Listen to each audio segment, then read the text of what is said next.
Bonjour tout le monde, mon nom est Louis Hull et puis je suis responsable de la programmation pour les instituts d'été du Centre Franco ainsi que la série de conférences Impact. Aujourd'hui, ça me fait très plaisir de vous souhaiter la bienvenue à cette première formation dans le cadre des instituts en continu, où est-ce qu'on va parler de les mathématiques sous différentes lentilles avec Jules Ducharme, exactement. Et puis, je tiens à vous mentionner que cette formation, elle est enregistrée et qu'elle sera disponible dans quelques semaines sur le site du Centre Franco. Alors, pendant la formation, je pense que Jules va le dire aussi, si vous avez des questions ou des commentaires, n'hésitez pas à utiliser la boîte de clavardage ou encore à utiliser votre micro. Voilà, merci. Et puis, eh bien, bonne formation. Et Jules, c'est à toi. Merci beaucoup. Juste pour un peu de bisbille organisationnel, si on veut, la boîte du chat est là, je vais la lire, je peux voir vos messages, ça va très bien. Vous avez le lien de la formation là, et puis vous pouvez aller suivre là-dessus. Puis, on est un petit groupe, mais pour les gens qui vont écouter l'enregistrement, ça va être le fun d'écouter nos échanges. Donc, j'espère que vous pouvez participer avec moi c'est ça, explorer des différentes items qu'on a à voir dans tout ça. Je fais partie, donc c'est ça, les instituts en continu, c'est mon premier, puis je trouve ça vraiment cher parce que c'est un début.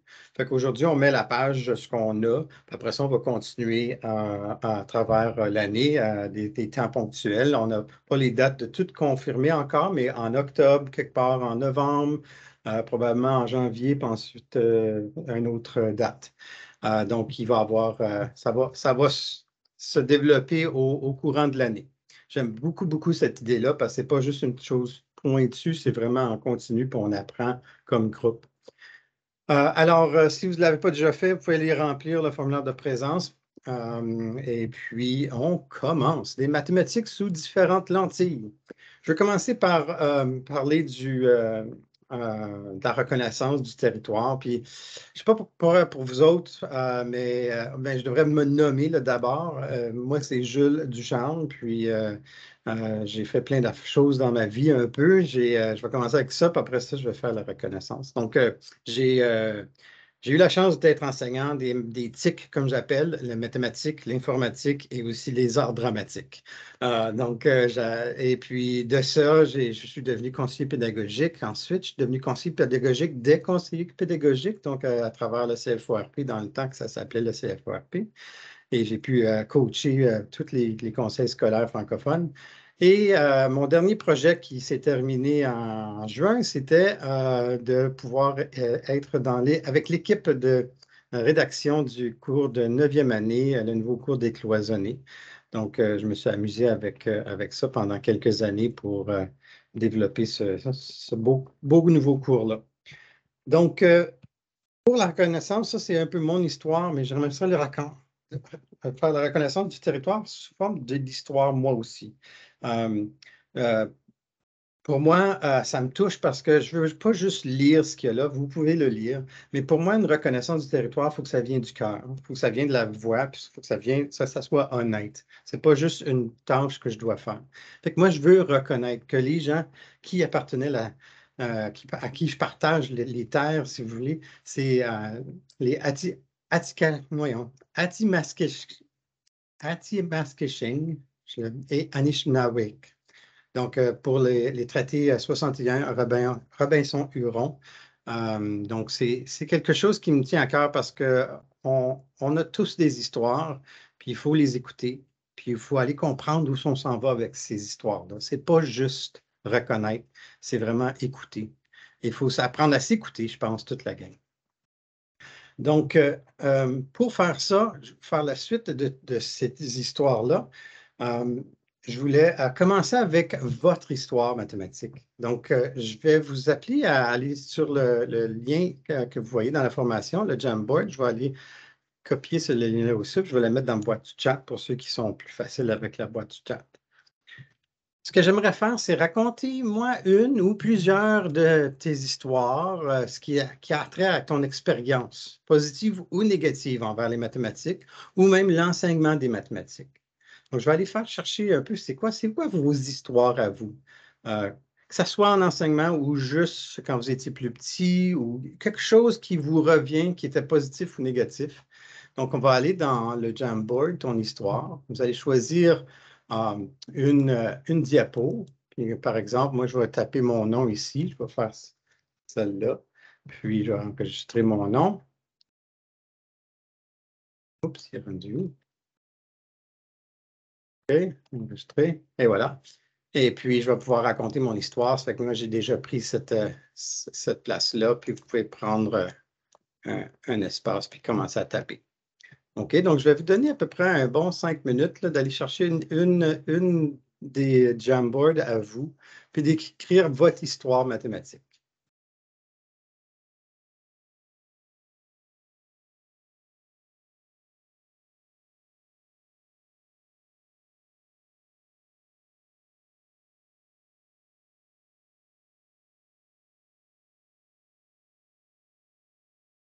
Et pour aller chercher un autre Jamboard, il y en a ici dans les prochains cadres. Vous pouvez cliquer en haut, puis vous pouvez aller chercher un autre, votre propre page à vous.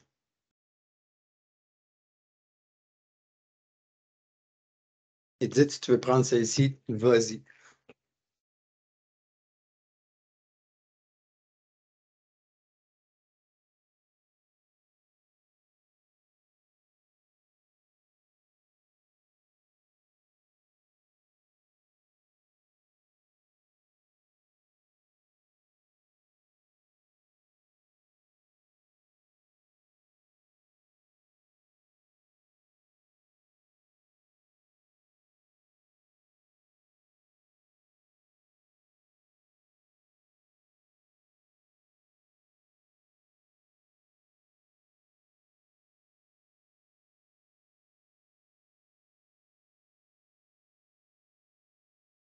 Ça va aussi nous donner le temps de voir s'il y a d'autres gens qui rentrent dans la session. Donc, prenez le temps d'écrire, de penser à votre histoire.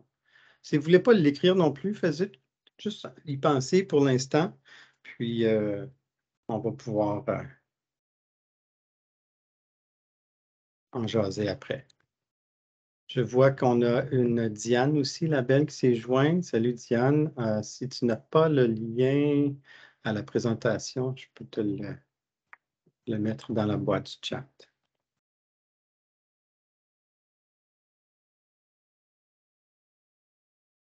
Et Diane, on est en train de remplir les histoires mathématiques. On peut aller sur le lien pour raconter ton histoire.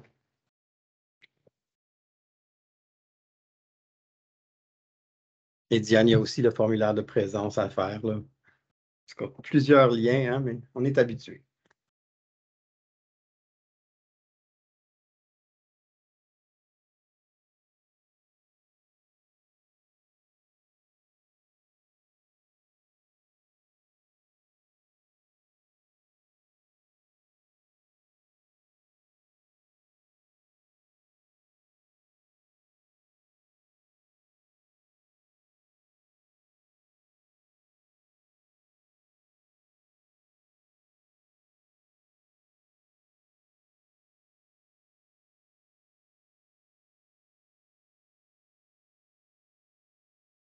S'il y en a qui ont de la difficulté aussi avec le Jamboard ou quelque chose comme ça, vous pouvez juste soit écrire votre histoire dans la boîte du chat aussi, ou on peut la partager à haute voix aussi après.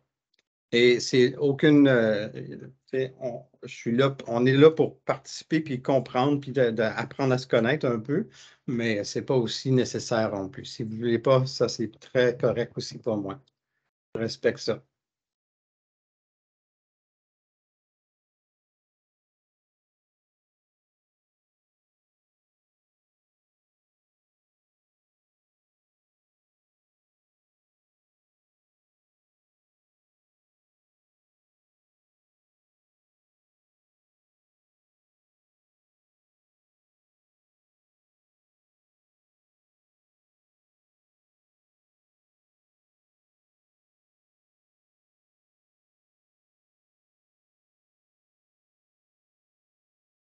OK.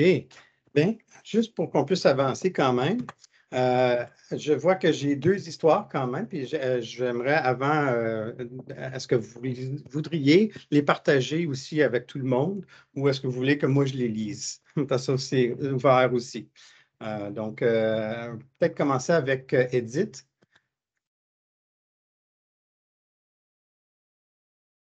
Est-ce que tu aimerais que je te lise ton histoire? On va aller dans le... Je peux la lire. J'ai même pas fini d'écrire. Oh, pardon, je suis allée un petit peu trop Non, vite. c'est correct, c'est correct. Au secondaire, si je retourne en arrière, là, pas que j'avais beaucoup de difficultés, mais j'avais certaines difficultés au fur et à mesure que j'avançais au secondaire parce que selon moi, ça semblait aller trop vite. Puis, en ayant été enseignée de façon traditionnelle, mes enseignants avaient comme un temps limite pour enseigner telle matière ou telle unité ou tel concept. Donc, même si 15 25 30 ne comprenaient pas, eux continuaient. Puis peu importe si j'essayais de revoir mes notes le soir ou tout ça, je semblais des fois un peu perdue. En tout cas, ça, c'est mon histoire au secondaire. Donc, quand j'ai décidé de devenir enseignante, je me suis dit, moi, je ne serai pas un de ces profs-là. Je vais faire certain que mes élèves comprennent avant même de lancer mon évaluation parce qu'au secondaire, il n'y avait pas d'évaluation diagnostique vraiment ou formative. C'était directement au sommatif. Donc, moi, je me suis dit, quand je vais devenir enseignante, c'est pas de la façon que je vais m'y prendre. Donc, aujourd'hui, 30 ans de carrière, je m'assure toujours que mes élèves comprennent. Puis, la façon dont je m'y prends, c'est souvent de les faire jaser, faire des travaux en collaboration. J'ai suivi l'année passée avec Dr. Peter, tout un autre concept avec les tableaux blancs, la verticale. Donc, j'ai commencé ça l'année passée. Je veux continuer cette année encore. Mais avant même d'avoir appris ou entendu la façon dont Dr. Peter fonctionne, j'étais toujours consciente que les élèves, s'il y avait un temps de partage, y arriveraient. Puis j'enseigne en 8e année, donc c'est pas toujours facile de faire parler, jaser ces élèves-là. Non. En groupe, ils s'échangent entre eux. Ah, moi, je suis pas bon à faire ça. Moi, je suis bonne à faire ça. Donc, c'est là que j'ai vu que les beaux moments passés ensemble en collaboration, c'est vraiment bon. Puis ils s'échangent, puis les forces ou les faiblesses, les lacunes que certains ont et que les forces dont les autres ont, à un moment donné, ils se rejoignent. Veut pas, ils se rejoignent, puis ils comprennent peut-être une autre façon que la mienne. Peut-être que la façon dont moi j'enseigne ne colle pas à cet élève-là, mais en les mettant en petits groupes, ça leur donne la chance de voir d'autres facettes, d'autres façons de faire qui collent peut-être à eux. Donc, ça, c'est Merci. mon petit grain de pain. Merci, Edith, c'est incroyable. Et tu touches à quelque chose que je trouve intéressant. Quand je fais ces histoires mathématiques ici avec plusieurs de mes groupes ou à chaque fois je fais des interactions, je trouve que j'aime donner la chance à des gens à écrire parce qu'il y en a qui aiment écrire leur idée. Il y en a qui aiment, moi, ce que je trouve aussi, c'est des fois, j'aime voir des gens qui écrivent un peu comme Edith, puis c'est comme j'ai pas fini mon histoire, mais mon Dieu, que raconter son histoire est encore plus riche que ce qu'elle a mis comme en lecture. Fait que c'est comme c'est une façon d'instiguer des fois. Et puis, donc, j'aime bien comment ça l'aide à aller chercher tous les genres d'apprenants, si vous voulez. Puis, donc, on va continuer avec la prochaine. J'ai Annick, je crois. So, est-ce que tu voudrais renchérir ton histoire? Est-ce que tu veux que je la lise ou est-ce que tu veux partager? Je peux la partager. Donc, un petit peu semblable à Edith, mais moi, contrairement, j'aimais beaucoup les mathématiques et c'était très, très, très facile pour moi jusqu'au secondaire. En arrivant, parce que c'était facile, parce que j'apprenais, je recrachais. c'était ça. Je pense qu'on était dans ces années-là qu'on apprend, on recrache. Donc, pour moi, ça fonctionnait très bien. Mais c'est rendu à l'université que essayer de faire des liens, essayer de comprendre la matière, c'est là que j'ai réalisé que comprendre était très, très, très important. Donc, c'est pour ça que j'ai eu un plus de difficultés à l'université. Puis, comme Edith, donc je veux que mes élèves comprennent. Puis, donc, je misais beaucoup, beaucoup sur la compréhension. Je disais à mes élèves, OK, c'est beau faire de la mathématique, mais il faut la comprendre aussi. Donc, ça, c'est mon histoire. Excellent. Ben, c'est comme ça, c'est donc des expériences un peu négatives qui vous ont comme propulsé à être un peu plus pédagogue dans tout ça, là. Excellent. Vas-y. Hey, Louis il est là. Bonjour. Donc, est-ce qu'il y en a d'autres que je vais remarquer là, dans les histoires, si on est rendu... OK, personne d'autre a écrit, mais ça, c'est correct aussi. Est-ce qu'il y en a qui voudraient partager leur histoire à haute voix? Donc, je vois qu'on est quand même quelques personnes. J'ai Ossine ici. Je le prononce bien, c'est bien Ossine. Et j'ai aussi Victoire et Diane. Donc, est-ce qu'il y en a qui voudraient partager ou non? C'est comme... Mais si vous ne voulez pas, ça va aussi. Ça va? Ben, Si jamais ça va. Oui, vas-y, Louis. Si jamais je vous partage deux petites histoires de mathématiques. La première, c'est chez nous, dans la famille, mon père était très bon en mathématiques. Alors, ce qu'il faisait, lui, c'est que quand on se promenait en auto, on est 4 enfants chez nous, on était toujours en train de faire des jeux mathématiques dans l'auto. Tout le temps, tout le temps, tout le temps. Il nous demandait nos... Puis c'était très traditionnel, là, nos tables de multiplication, du calcul mental, etc. Fait que chez nous, c'était assez facile, les mathématiques. Mais quand je suis arrivé au secondaire, l'image que j'ai, c'est que de plus en plus que j'avançais, de plus en plus que ça devenait compliqué. Parce que finalement, je me suis rendu compte que je ne comprenais pas grand-chose des mathématiques, que j'avais appris par cœur et que je ne comprenais pas les concepts qui allaient avec.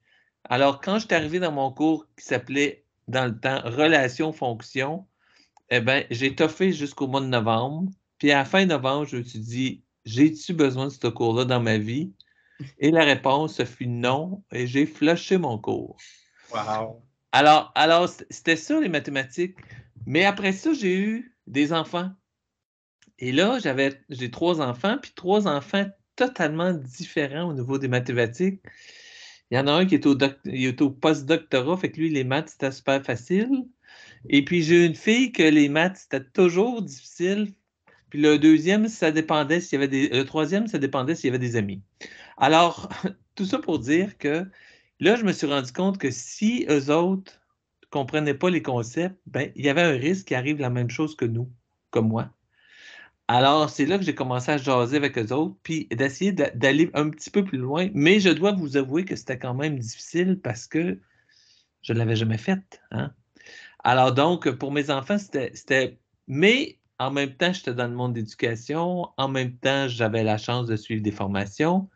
Et je me suis rendu compte que finalement, tout ça pour dire que aujourd'hui, je me dis, ben, jasons mathématiques. Parce que si tu ne comprends pas qu'est-ce qui se passe en arrière, puis tu l'apprends juste par cœur, j'ai l'impression qu'à un moment donné, tu risques de bloquer quelque part.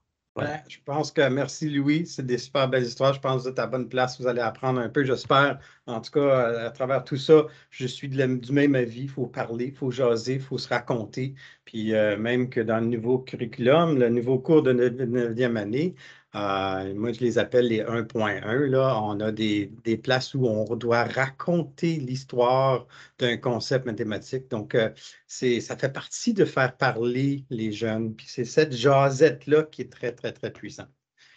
Moi, mon histoire, je vais vous la partager aussi, la mienne. La mienne à moi, c'est plus quand j'étais plus jeune.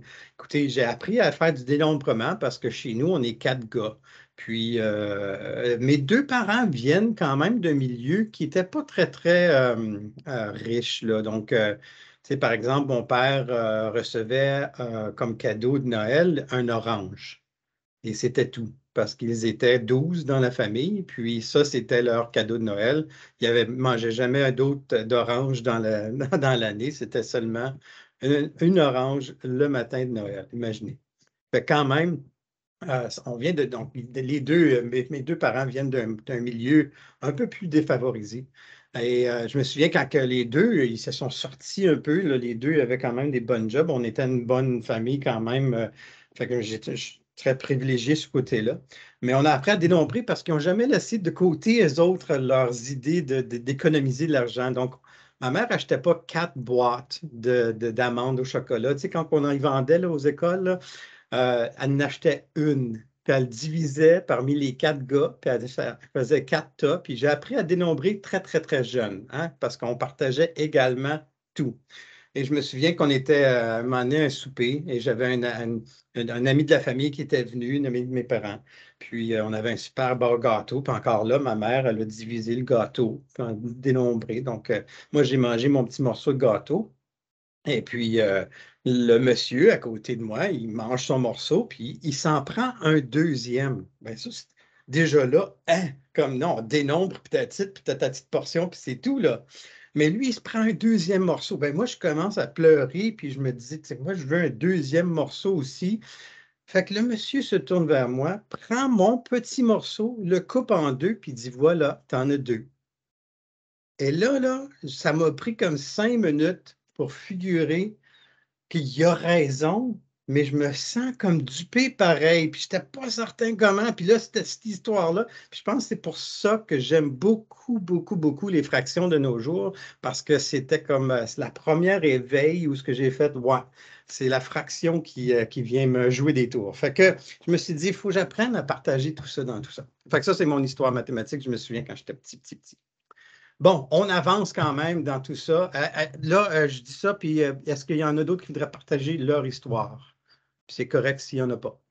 Moi, j'aimerais partager aussi, c'est Diane. Bonjour, Diane. Bonjour. Donc, moi aussi, comme Annick, je réussissais bien au secondaire. Puis quand on est arrivé à l'université, la plupart des élèves de mon école, on avait tous eu des D en calcul. Et puis, je voyais qu'on travaillait seul, puis je voyais comme les gens de d'autres cultures, des Chinois, eux autres, ils réussissaient toujours à avoir des scores très élevés, mais ils travaillaient toujours en groupe. Et puis, donc, c'est comme là, je comprenais cette peur-là des mathématiques que la plupart des jeunes avaient. Et puis, c'est là ce que j'ai enseigné en enfance en difficulté. C'est là que j'ai vraiment compris juste le concept de table de multiplication, parce que souvent, les élèves en difficulté ne connaissent pas leur table de multiplication parce qu'ils ont de la difficulté à mémoriser. Et puis moi, ben, j'ai toujours eu de la facilité à mémoriser, donc c'est ça qui m'aidait. Et puis, c'est là quand j'ai vu l'air que la multiplication, c'était l'air, c'est comme le théorème de Pythagore, je l'ai compris parce que je l'apprenais par cœur, mais quand je l'ai compris, j'ai fait comme Pythagore, là, Eureka, toutes ces années-là. Et puis ça, c'est l'anecdote que je raconte souvent, comme « wow, les mathématiques, c'est de les visualiser ». Et puis, quand j'étais jeune, ben c'est ça, on mesurait, on cuisinait, mais nos jeunes aujourd'hui ne mesurent pas, ne cuisinent pas, donc ils n'ont pas cette expérience-là. Puis souvent, je pense que je dis je suis une appliquée parce que j'ai eu ces expériences-là tactiles à la maison, puis à l'école, je réussissais bien dans des cours théoriques. Mais souvent, je pense que c'est ça, c'est une question, c'est ça, d'avoir cette expérience-là de jouer avec les mesures, puis de l'appliquer dans la vie de tous les jours. C'est ça qui fait la différence. Oh, ben merci de ton histoire, Diane. Puis je me permets un peu de réaligner un peu ton message, je pense. Tu as mentionné dans tout ça que j'adore ton idée, il faut faire vivre, il faut faire voir, il faut faire manipuler, toutes ces choses-là. Et puis tu as suivi avec je suis une appliquée. Puis moi, ça me tient à cœur parce que je voudrais corriger ça puis te dire, tu es mathématicienne, point. Pour moi, il n'y a aucune différence dans la différence entre appliqué, théorique, toutes ces choses-là. Je pense qu'on est tous à des différents niveaux, mais il faut tous toucher, il faut tous manipuler. On est tous là. Je raconte cette histoire-là parce que, puis ça, je la partage, puis elle m'a dit que je pouvais toujours la partager. Mon ancienne collègue, que Edith connaît très bien, ma superviseure, quand elle était au service pédagogique, Mme Dubois, Elle disait qu'elle a réussi son secondaire avec 95% en 12e année. Puis aussitôt qu'elle s'est mise à commencer à peinturer sa maison, elle a appelé son père et elle a dit, écoute, combien de gallons de peinture faut que j'achète pour peinturer mes murs? Une dame très intelligente qui a fait 95% dans son cours de calcul puis de différentiel, de tout ça, n'était pas capable de figurer combien de gallons de peinture acheter sur un mur. Imaginez. Donc, le pratique n'est pas là, mais il doit être là pour tout le monde, que ce soit des gens qui sont plus faciles à apprendre par cœur ou des gens qui font. Moi, je pense qu'il faut démystifier l'idée que tous les gens tous les gens sont mathématiciens d'abord. Et puis, ça prend de raconter, de toucher, de jouer, de voir avant de comprendre.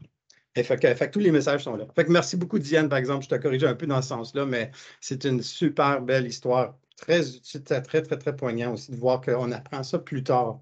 Or, on devrait l'apprendre à l'école, ce sentiment-là, je pense.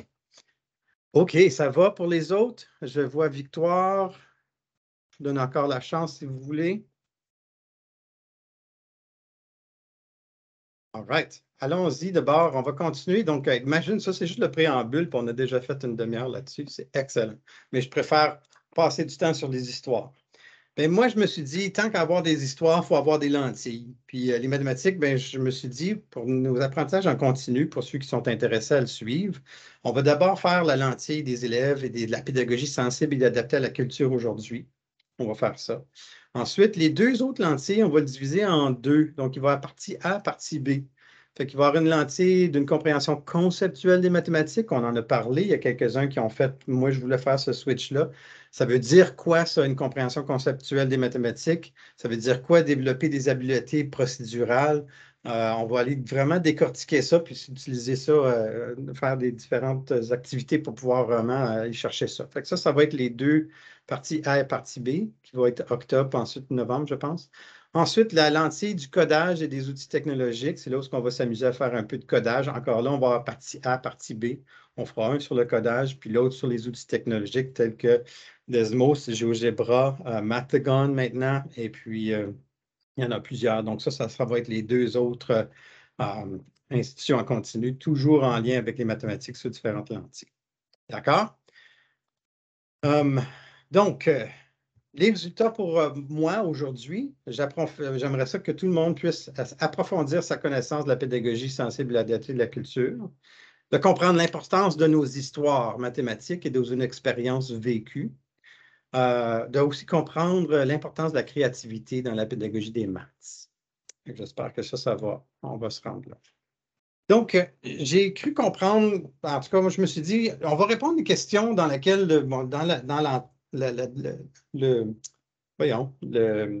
dans ce qu'on avait mis sur le site web, j'avais mis plein de questions qu'on pourrait répondre dans cet atelier ici. Puis c'est ce que je veux faire pour cette présentation aujourd'hui, c'est vraiment répondre à ces questions-là. Puis ensuite, essayer de démystifier ça, puis ensuite partager ensemble. Ensuite, ça va faire la tuile de fond, si tu veux, là, pour les autres instituts qui vont suivre pendant l'année. Fait que je me suis dit, ça me touche à cœur, c'est à qui appartiennent les mathématiques? Puis je le lance un peu comme ça, ça peut être la boîte du chat ou si vous voulez prendre le micro. À qui appartiennent les mathématiques? Ça appartient à qui, ça, les mathématiques?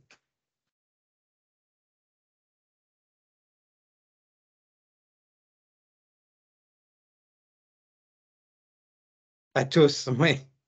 Oui, merci à tous, exactement. Pourtant, dans plusieurs, puis je ne dis pas toutes, mais dans plusieurs salles de classe, on voit ça ici. On voit très bien que les mathématiques appartiennent à l'enseignant ou l'enseignante. Puis c'est notre version des mathématiques qu'on transmet aux élèves. Pourquoi? Parce qu'on a un ministère par-dessus ça qui nous dit que c'est ça qu'il faut qu'enseigner. On a plein de raisons. Puis je ne dis pas que c'est mal, je dis pas que c'est. Mais je dis que l'accès des élèves aux mathématiques qu'on leur enseigne doit passer par notre lentille, notre vision des choses. Puis souvent au secondaire, comme on a entendu plusieurs des histoires, c'est là où ça boque parce que j'ai une façon, c'est comme ça, tu la fais, tu la prends comme ça, puis il n'y a pas d'autre façon, puis c'est tout. Encore là, je ne dis pas c'est ça pour tout le monde, mais on voit que c'est souvent comme ça. Merci, Victoire. Oui, à tout le monde, ça l'appartient. Les maths, c'est une merveilleuse façon de comprendre le monde exactement, au grand complet. Moi, ce que je propose comme modèle, c'est plutôt ceci. Donc, c'est un modèle qui, pour moi, me touche à cœur parce que visuellement, je comprends que les mathématiques, maintenant, appartiennent au centre des élèves. Ça appartient aux élèves d'abord. C'est eux qui sont en train de l'apprendre, pas moi. Mais moi, je suis aussi co-apprenant comme enseignant. Je me retrouve autour de tout ça. Donc, pour que moi, je puisse parler des mathématiques, je dois comme passer par la vision des élèves de cette mathématique-là pour en faire du sens. Okay? Donc, ça, c'est un autre modèle qui, pour moi, est beaucoup plus holistique pour les élèves. Donc, les mathématiques, dans ce modèle-là, appartiennent aux élèves. Et là, je me suis dit, OK, dans mon temps, moi, j'apprends aussi, puis je me pose des questions. C'est bien ça, sauf que je me dis, est-ce que c'est vraiment comme un à la place de l'autre ou est-ce que c'est un et l'autre? Et je me pose cette question-là depuis quelques années, je dirais les dernières 3-4 années. Je me suis dit, c'est peut-être un mélange entre les deux. Puis, parce que je pense que si on enseignait trop vers la droite ou trop vers la gauche, on commence à comme biaiser un peu nos mathématiques. Donc, pour moi, c'est important, quand on a deux approches, c'est jamais un ou l'autre, puis un est meilleur que l'autre tout le temps. Il y a comme toujours un mélange. J'ai appris que c'est pas, en anglais, on dit this and that. Non, c'est this or that, c'est this and that. C'est comment est-ce que l'approche est un peu partout. Donc, c'est certain que si j'approche les mathématiques, tout d'un coup, si j'ai des élèves qui sont tous perdus, puis j'ai une petite procédure dans ce développement conceptuel-là, ben, je peux la présenter, je peux faire, ben, ça, c'est ce que moi, j'ai vu. Je le vois comme ça, gang, puis je peux vous l'enseigner. Mais il y a d'autres façons aussi. Fait qu'on peut aller chercher un autre enseignant ou une autre façon, puis le montrer. Donc, c'est une danse entre les deux pour moi. Donc, mais les mathématiques appartiennent à tout le monde, c'est certain. Bon. L'autre qui me touchait à cœur beaucoup avec le temps, c'est est-ce que nos cours de mathématiques sont trop organisés? Je me souviens, moi, quand j'étais nouveau prof, j'enviais, les madames à cartable, j'avais une chum, elle était incroyable. Elle avait ses cartables pour le mois 1, puis le 2, puis 3. Donc, tu ouvrais tout ça, puis il fallait que tu changeais ta page de leçon 1.1. Puis je me disais, my God, je voulais être comme ça. Ça avait l'air tellement bien organisé. Je commençais mon année comme ça, puis les cartables prenaient le bord, puis je n'étais plus capable. Puis c'est comme une dualité entre moi, entre ce qu'on vient de voir, l'apprentissage, puis je voulais faire vivre, mais les leçons étaient weird. En tout cas, fait que je n'étais pas capable de trop organiser, puis je trouvais que j'avais beaucoup plus de succès quand mes cours n'étaient pas trop organisés. J'avais juste une ligne guide qui m'en allait dans tout ça.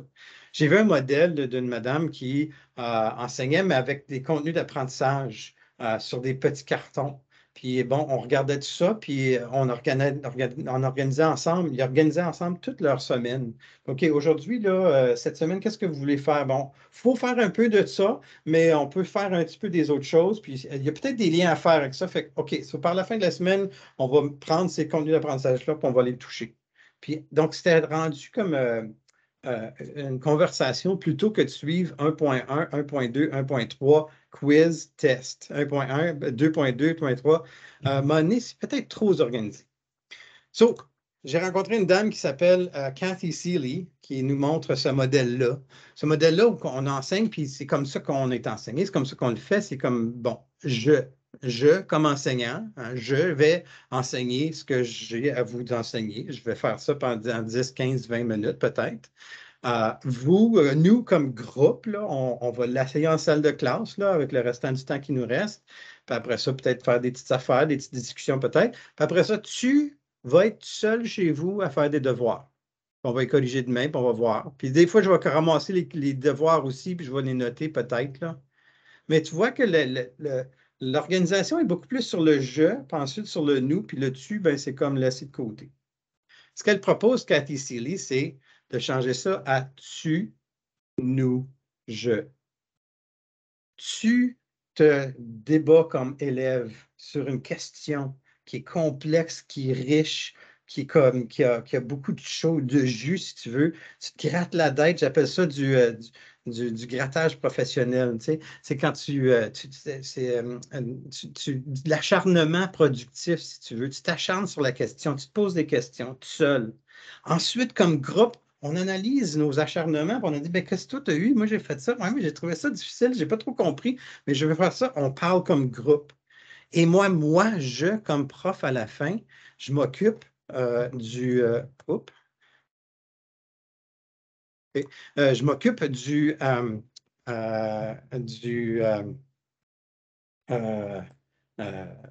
des concepts que je dois transmettre, des choses, les affaires qui sont dans notre cours qu'on doit transmettre. Je m'assure que je les transmets quand même dans toute cette exploration-là.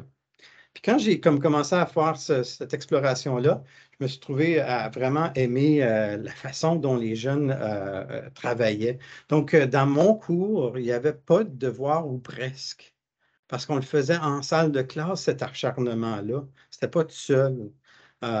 C'était pas de la pratique. C'était plus l'idée d'aller travailler puis de bûcher sur ton travail toi-même. Là, je vais juste aller... Excellent. OK.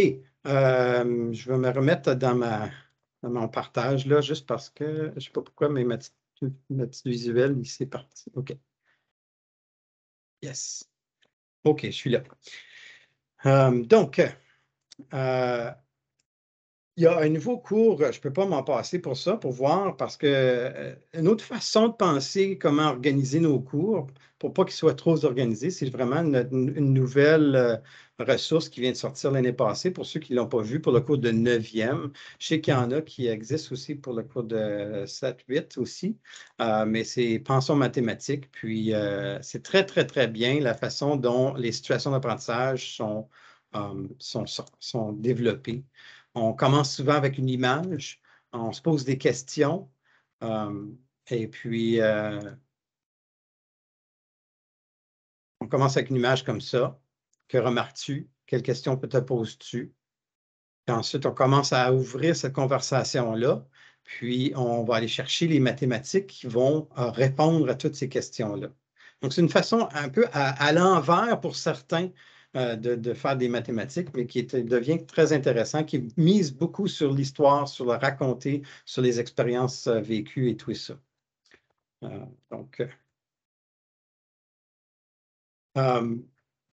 Aussi, dans nos cours, des fois, on pense, quand ils sont trop organisés, on passe trop de temps aux habiletés procédurales. Donc, moi, je dirais que c'est peut-être passer plus de temps à développer une compréhension conceptuelle que de temps à développer les habiletés procédurales. Par exemple, 8% de 25. Je suis certain qu'il y en a plusieurs qui sont comme, OK, tant de secondes, je peux le pitonner, mais là, est-ce que je peux le figurer? 8% de 25, c'est pas évident. Comment je fais pour avoir cherché ça? Qu'est-ce que ça veut dire vraiment aussi? Je peux le pitonner dans la calculatrice, mais puis souvent, on a de la misère avec des pourcentages comme ça. Puis là, il y a comme un truc, là. Hein, puis là, il y a bien des trucs sur Internet maintenant. Oh, comme on n'enseigne pas comme il faut parce que voici le truc, right? Puis il y a le truc qui dit, ben, si tu veux avoir 8% de 25, c'est aussi 25% de 8. Mais ils disent le truc sans l'expliquer. C'est vrai que c'est 25% de 8. Puis 25% de 8, ça fonctionne beaucoup plus facile souvent. Souvent, 25% de 8, bien, ça se calcule plus facilement. Et j'en parlais avec mon fils, justement, puis il dit, ouais, je connais ce truc-là, mais il dit, je ne sais pas pourquoi ça marche. Fait que je me dis, OK, est-ce que le but dans la vie, c'est d'aller chercher des trucs pour être plus efficace ou vraiment de développer cette compréhension conceptuelle-là et les habiletés procédurales dans tout ça?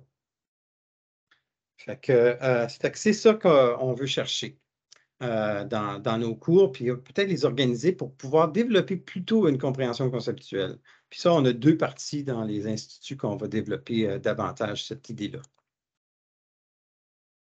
Ça va jusqu'à date? vais juste me retourner dans mes... ce qui est mon...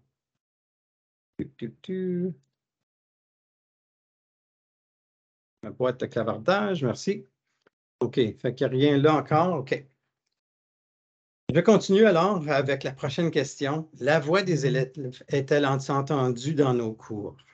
OK, la voix des élèves. Ça, c'est souvent, il y a eu un gros document là-dessus, la voix des élèves, écouter les élèves. Mais qu'est-ce que ça veut dire, soit la voix des élèves? Puis quand on est dans la salle de classe pour le vrai, là, qu'est-ce que ça a de l'air, ça? Bien, pour moi, la voix des élèves, ça prend ces 4 choses-là. Okay? Donc, c'est entendre et non seulement écouter la voix des élèves. Souvent, on écoute, mais on n'entend pas vraiment parce qu'on n'a pas le temps, puis on a comme notre matière à couvrir, puis il faut passer à travers. J'ai un ami, collègue qui me présentait toujours ces choses, puis il dit en salle de classe, il dit moins je parle, le plus je suis écouté. J'ai dit wow, OK. Donc, moins je parle, plus on m'entend. Donc, comme enseignant. Ce qui veut dire que tu donnes plus de place aux jeunes de parler plutôt que toi pour pouvoir partager toutes tes idées. Parce que souvent, c'est tes idées qui... Tu es dans le facilitateur d'idées là, quand que les jeunes ont accès à la mathématique. J'ai une direction d'école aussi qui m'avait dit, je ne sais plus qui a accompagné dans mon école. Puis j'ai dit, ben c'est assez facile si tu veux. Promène-toi dans tes cours de maths, là, pas dans le corridor, puis écoute, voir qui parle plus. Si c'est ton enseignant qui parle plus, c'est peut-être là que tu veux aller commencer à aller travailler avec ces gens-là pour que les élèves puissent parler plus. Plus les élèves parlent, plus ils vont travailler ensemble. Donc, il faut entendre la voix des élèves, ça veut dire donc créer une culture scolaire, right? Où tout le monde a un sentiment d'appartenance. Puis ça, cet environnement d'apprentissage-là doit être sécuritaire dans toutes les idées. Tu ne peux pas te sentir mal à l'aise dans ta salle de classe, sinon tu n'apprendras pas. Puis les jeunes ne vont pas ouvrir leur voix s'ils ne se sentent pas à l'aise. Il faut aussi faire face à nos propres biais. Puis ça, ils sont forts, ces biais-là. Qu'on le veuille ou qu'on ne le veut pas. On le sait que, tu sais, dans notre tête, c'est ça, puis c'est ça, mais en l'intérieur, là, tu sais, il y a souvent comme ça frappe. Il y a comme un petit moment où tu fais, puis tu te rattrapes, puis tu dis, mon Dieu, mes biais sont là, qui me donnent un blinder sur ce que je devrais faire. Puis on les connaît tous, ces biais-là. Il faut reconnaître ça pour pouvoir mieux écouter puis mieux entendre. Puis il faut faire place à la collaboration, pas juste élèves, personnel, enseignants, mais aussi entre les élèves. Comment est-ce qu'on peut leur donner la chance de se parler? Et c'est comme ça que la voix devrait être attendue dans nos cours. Donc, partons-nous, la prochaine question que j'avais mis à notre exploration, si vous voulez. Partons-nous des expériences antérieures des élèves. Ça, c'est très intéressant pour moi parce que j'ai vu plein de modèles différents dans ça. Qu'est-ce que ça veut dire, les expériences antérieures des élèves? Bien, souvent, on parle de, bien, il faut que ça soit les contenus d'apprentissage, right? So, la première des étapes qu'on fait, c'est, bien, OK, si j'enseigne en 8e, par exemple, je vais aller voir c'est quoi le contenu d'apprentissage, puis en passant sur les sites, sur le site maintenant, on peut trouver des tableaux comme ça de correspondance. On peut voir ce qui vient avant et ce qui vient après. En 8e année, je peux voir ce qu'il y a en 7e, je peux voir que ça a l'air en 9e, puis où est-ce que je m'en vais. En 9e année, bien, 10e n'est pas là, mais il va y avoir un tableau qui va arriver. Mais je me dis, est-ce que c'est assez de savoir juste avant puis juste après? Puis, qu'est-ce que ça a de l'air, ça? Mais ici, on parle aussi des concepts mathématiques, puis comment ça évolue.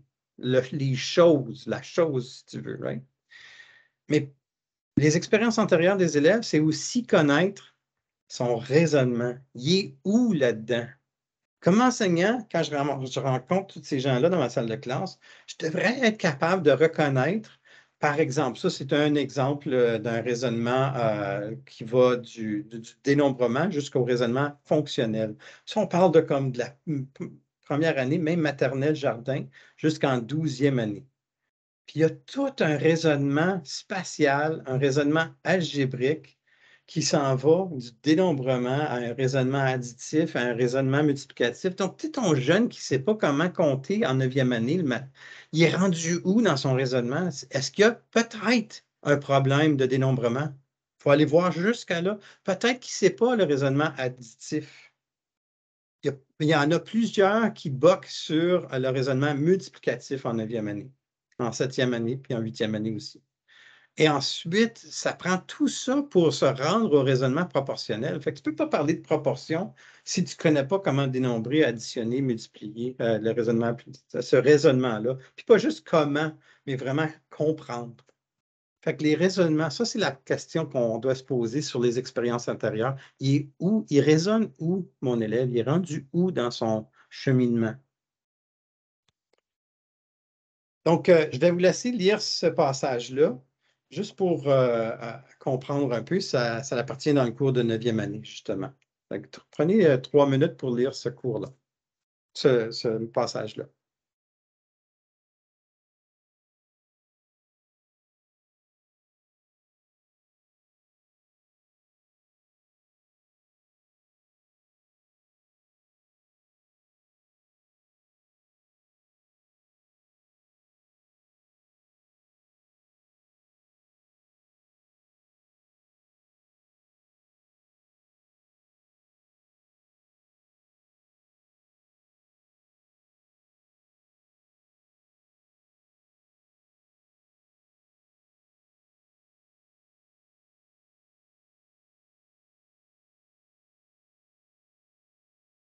Est-ce qu'il y a un message là-dedans qui vous semble plus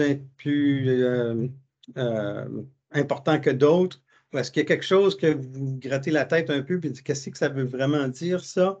J'ouvre un peu la table à ceux, s'il y a quelque chose, ou s'il y a un message là-dedans que vous aimez, puis vous dites, oh my God, on n'en fait pas assez de ça.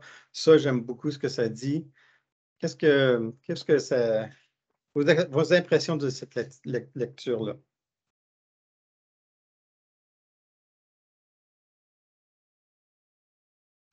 Pardon.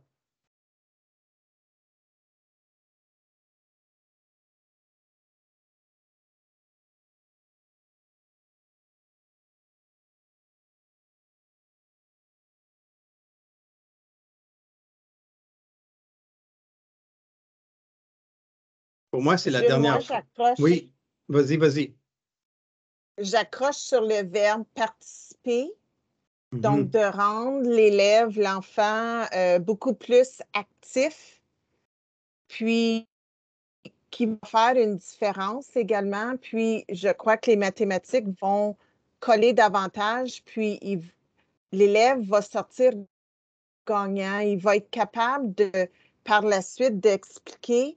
Puis, une fois à l'âge adulte, je suis certaine qu'il va retourner à ces moments-là en salle de classe où on lui a donné la chance de participer en utilisant soit du manipulatif ou en dessinant un croquis ou je ne sais pas pourquoi, mais je suis certaine que ces moments où on l'a rendu participatif va être beaucoup plus gagnant que s'il serait juste là à écouter. Là.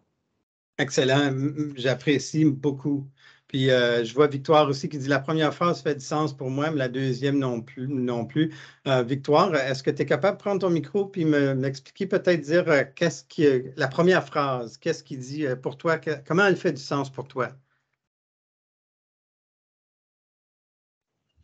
Bon, la première phrase fait du sens pour moi parce qu'en fait, il est prouvé que l'élève apprend mieux en s'impliquant dans les apprentissages. Bon, c'est en ce sens, en faisant des liens avec son vécu, en voyant les applications pratiques, il apprend mieux. Bon, la deuxième phrase, je ne la comprends pas beaucoup.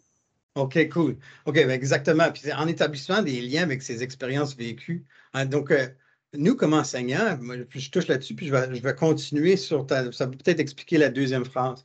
Quand je lis ça, qu'est-ce que ça veut dire comme enseignant? Il faut que je donne la place à, comme nous disait Edith, à la participation. Il faut qu'ils participent. Donc, il faut que je donne cette place-là. Il faut qu'ils se parlent. Mais aussi, il faut que moi, je connaisse leurs expériences vécues pour qu'eux autres puissent établir des liens avec leurs propres expériences vécues. C'est dur de comme pitcher des choses comme ça sans que tu connais. Donc, il faut apprendre à connaître tes élèves. C'est très cute, cette phrase-là. La deuxième phrase vient en renchérir sur cette idée-là, où l'élève, à travers toutes ces années, même pas juste en 7 et 8 et 9, mais continue à développer une conscience critique. Les structures socioculturelles systémiques qui existent dans notre monde, il faut les connaître. Il faut voir qu'est-ce qui met des freins dans certains apprentissages que d'autres non, ou etc. Il faut aussi voir ces possibilités-là que chaque élève peut réussir à son niveau donc façonner son identité par rapport c'est son apprentissage des mathématiques. Donc, si on regarde au centre encore, c'est son apprentissage. Donc, comment est-ce que nous, on va lui aider à façonner son identité par rapport à tout ça? C'est peut-être pas comme dire, ben toi, dans le temps, right, on disait, toi, tu es un théorique, mais toi, il va falloir qu'on descende en appliqué. Ce langage-là ne répond pas à cette phrase-là. En fait, on est en train de pas développer une conscience critique, on est en train de comme détruire leur conscience critique sur les structures, on est en train de détruire leur identité aussi par rapport à l'apprentissage des maths. On décide pour eux qu'est-ce qu'ils vont faire. Donc, c'est difficile pour moi d'accepter qu'on puisse contrôler c'est l'apprentissage des mathématiques quand ce n'est pas à nous. Right? C'est vraiment à l'élève. Et comment on peut faire ça? C'est en posant des questions, en répondant des histoires, en comprenant ce qui se passe. J'adorerais, moi, commencer mes cours avec une petite lettre puis dire, explique-moi, qu'est-ce qui m'aiderait à moi comme enseignant pour que toi, tu puisses mieux te sentir à l'aise puis apprendre dans le cours de mathématiques. Et quand je faisais ça la première journée du cours, c'est incroyable les détails que les élèves avaient et j'apprenais exactement où mes jeunes, ou au moins aller chercher les idées, qu'est-ce que tu fais comme apprentissage, toi? Où est-ce que tu es rendu? Qu'est-ce que tu as besoin? Puis souvent, c'était des affaires un peu bizarres. Des fois, c'est comme genre, mon père a vécu des difficultés. Je n'avais même un, il dit, mon père est mort cet été, j'ai de la misère à concentrer, j'ai de la misère aussi en mathématiques parce que c'est comme trop focus. J'avais une idée, donc je pouvais aller toucher avec ces jeunes-là où ce qui était rendu socio-émotionnellement, puis socio-culturellement aussi souvent. Donc, ça me donnait une façon de les écouter dès le début. Et puis, on continuait cette idée-là à travers tout le cours pour voir. OK. Fait que, je ne sais pas si ça t'aide, Victoire, à comprendre la deuxième phrase maintenant. Oui, ça m'aide pas mal à comprendre la deuxième phrase, tes explications. Merci beaucoup. D'accord. On passe à la prochaine question qu'on va répondre. C'est là où on va passer un peu plus de temps à s'amuser un peu. Les mathématiques sont-elles une matière à performance ou à la création? J'aimerais ça vous entendre sur ça. Est-ce que les mathématiques sont une matière à performance ou à la création?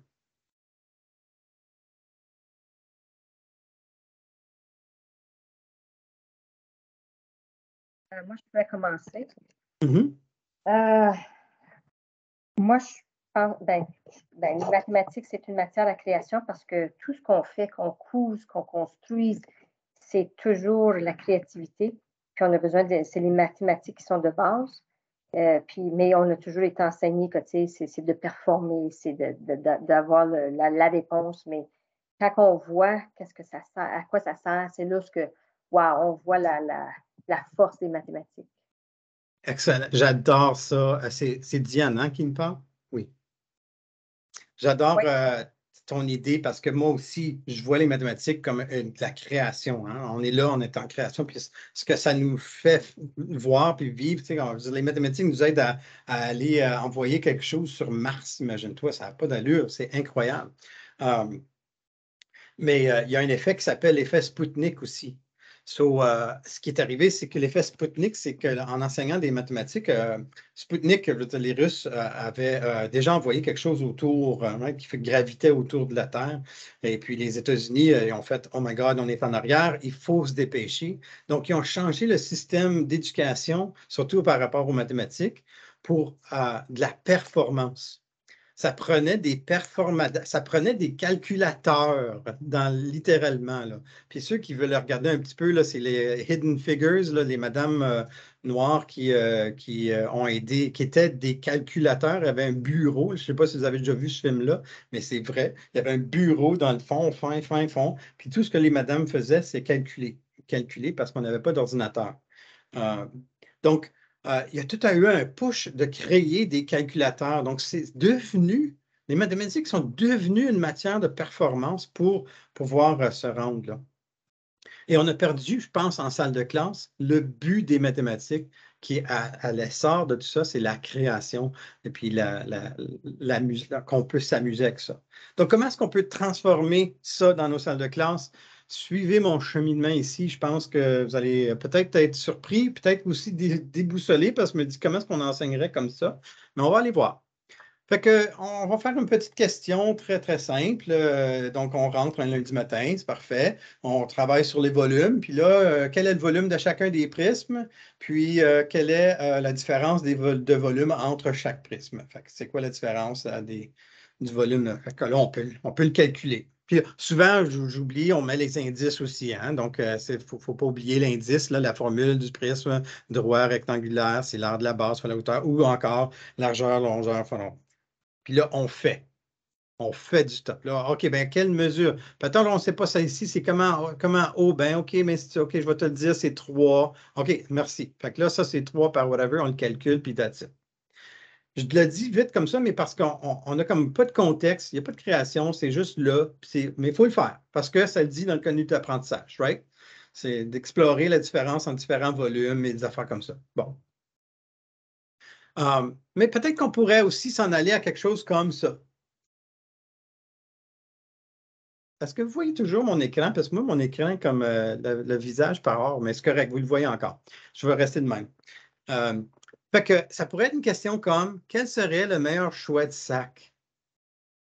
Vous comprenez que vous allez quand même faire du volume, là. Il va falloir qu'on figure le volume de chaque sac. Puis les sacs, c'est des prismes en plus. Fait qu'on va faire le contenu d'apprentissage, mais tout d'un coup, la question est comme nettement plus intéressante. Puis il y a peut-être une conversation à avoir plutôt que de dire, ben fais ça fois-ci. Puis là, il y a une conversation à avoir quand même. Et puis on peut peut-être pousser ça un peu plus loin. En passant, avant d'aller plus loin, qu'est-ce que vous représentez? Comme ça, avoir les dimensions là, mais votre instinct, là, juste un instinct. Lequel est le meilleur des deux sacs? C'est quoi le meilleur choix de sac? Là, je touche un principe très financier aussi, là.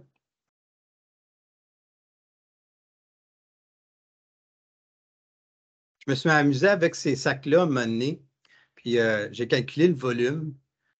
Le sac vert serait la meilleure aubaine? OK. C'est drôle, hein? J'étais avec mes petits, puis on était 3. Puis j'ai dit, ben, est-ce qu'on achète un gros sac ou on achète 2 petits sacs ou qu'est-ce qu'on fait? Et puis, on a commencé à regarder, puis on a vite vu que, imaginez, le sac bleu rentrait 2 fois dans le sac vert. Et puis ça, c'est un des principes où on voit, on a une meilleure deal. Fait que, en principe financier, là, c'est le rapprochement. Donc, puis d'habitude, tu mets un troisième sac qui est très, très, très petit, mais qui est vraiment pas cher, là, genre 2 piastres. Mais tu mets celui du milieu, tu mets presque le prix du troisième. Puis probablement, tu vas vendre beaucoup plus du troisième parce que, tu as une deal, là. 6 piastres, 7 piastres, il y a une deal. Fait qu'il y a quand même d'intéressantes conversations qu'il peut y avoir de côté financièrement, surtout que maintenant qu'on a un contenu d'apprentissage sur les finances aussi. OK, ça c'est cool par exemple, mais peut-être qu'on pourrait poser la question comme ça aussi. Là, j'enlève les prix, je monte 2 sacs. J'ai encore mes prismes là, mais je me dis quelle pourrait être une bonne question mathématique pour cette image. Mais là, il faut développer des critères de c'est quoi une bonne question mathématique. Ça veut dire quoi, ça, une bonne question mathématique? Puis comme, qu'est-ce que ça va répondre? Est-ce que je peux mettre des critères, moi, comme enseignant aussi?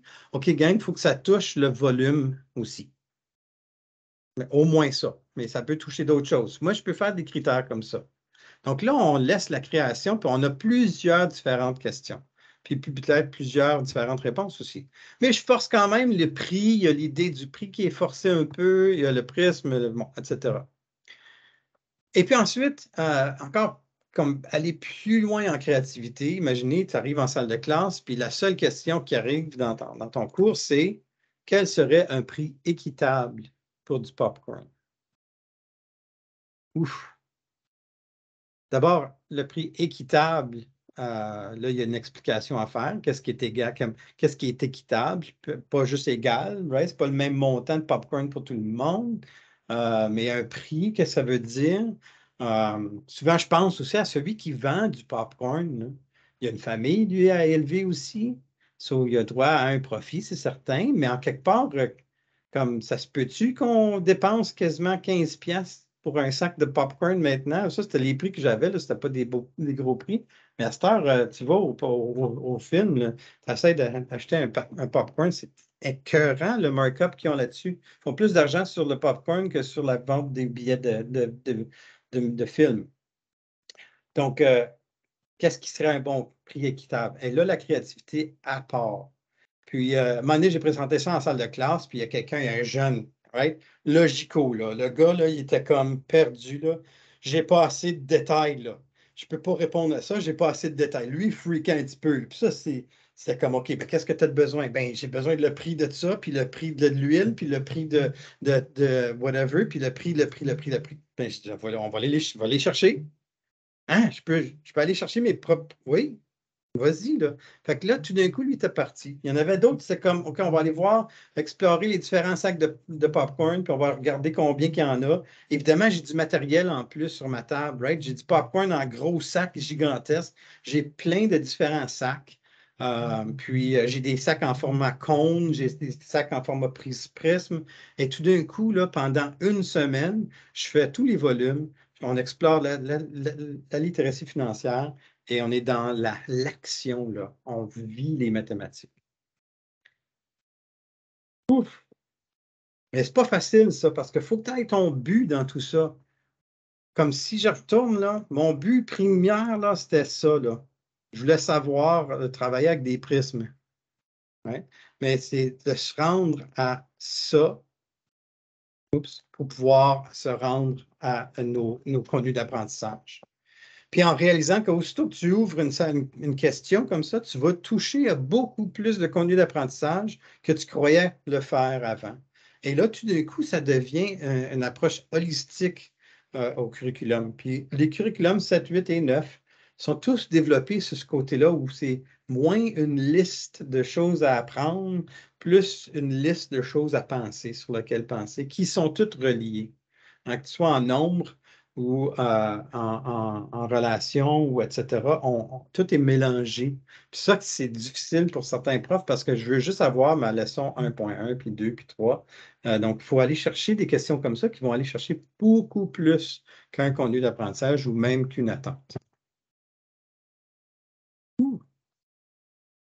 Et si jamais vous la faites, cette question-là, je serais curieux de savoir dans votre salle de classe, là, qu'est-ce que vos élèves auraient fait avec ça. Fait que si jamais, là, vous pouvez me partager cette histoire-là, vous pouvez toujours m'envoyer un courriel.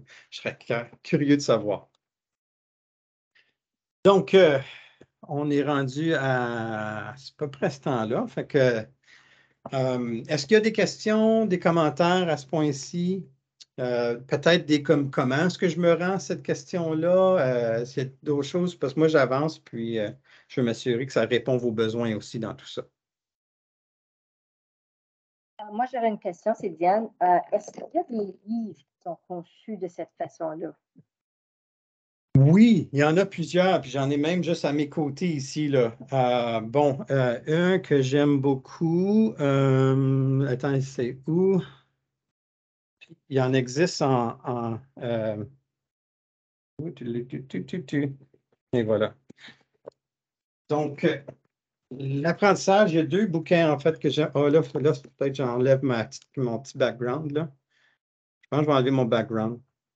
Bon, apply. Vous allez voir ma famille et tout ça. Bon, et voilà. OK. Donc, le premier ici, ça, c'est du Marion Small que j'aime beaucoup.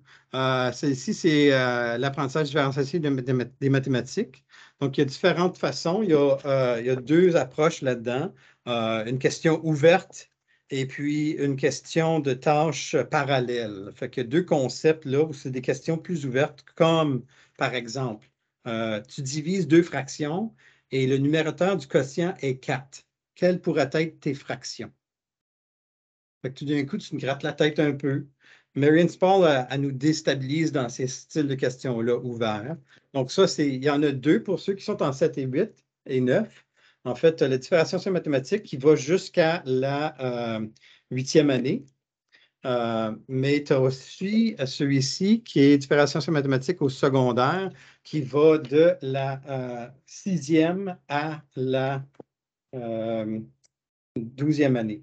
Fait qu'en fait, vous avez comme intermédiaire 2 bouquins avec plein de différentes questions. Ce qui est le fun, c'est que dans un puis dans l'autre, vous pouvez voir ce qui vient avant puis ce qui vient après. Ça, c'est une suggestion. L'autre que j'aime beaucoup, c'est où est-ce que je suis?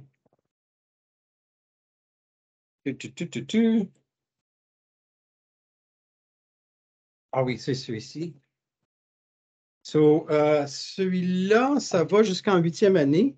Mes questions pour les leçons en trois parties. Fait que tu as des questions ouvertes pour l'exploration, la mise en situation, par exemple. Ensuite, tu as des questions ouvertes pour l'exploration. Ensuite, tu as des questions ouvertes pour la consolidation, pour chacun des concepts.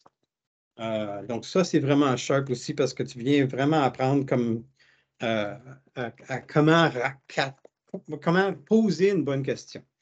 Ça en est une coupe, c'est tout du Marion Small, mais je sais que plusieurs personnes qui travaillent avec Peter Ligadol, je sais qu'il y a au moins 2 ou 3 conseils qui ont eu la chance de travailler avec lui pendant la pandémie. Lui aussi, il y a beaucoup, beaucoup de questions qui sont comme ça, ouvertes, où on garde les jeunes dans ce que lui décrit le flow. Fait que c'est comme le flow, c'est la complexité de la tâche, puis l'implication cognitive que ça prend. Il ne faut jamais que l'élève soit comme tanné d'être. Il faut toujours être assez complexe pour pas qu'il soit tanné, puis il appelle ça sa zone. Il faut aller chercher sur Peter Ligadol, puis lui, il y a plusieurs questions comme ça sur son site web, puis qui commence à repenser la façon dont on pense à nos questions mathématiques pour vraiment garder le jeune actif. Bien, je vais remettre mon background. Et juste une petite question, c'est Diane. Comment est-ce qu'on écrit son nom? Peter Ligadol? Peter Ligadol. Je vais faire son nom m'échappe à chaque fois. C'est Peter Ligadol, comme ça. Voilà. OK, merci. Little Giddle. Little Giddle. J'ai de la misère à le prononcer. Lui, en fait, il a fait son livre aussi. Thinking Classroom in Mathematics, là, que vous voyez là. Fait que ça aussi, je l'ai. Puis il va y avoir un follow-up si ce n'est pas déjà sorti pour accompagner ça aussi. Lui, ça vient 14 façons de repenser nos cours de mathématiques. Fait que ça va être une bonne partance, en tout cas. Puis moi, ce que je fais souvent, c'est que je plonge dans un peu du Marion, un peu de Peter, un peu de partout, puis j'essaie de voir comment ouvrir. Souvent aussi, ça, c'est un truc de bonhomme qui s'appelle Dan Mayer, c'est ça. Ou est-ce que tu prends une question dans un manuel scolaire, ton vieux manuel là, qui faisait le jeu nous dessus, tu te souviens?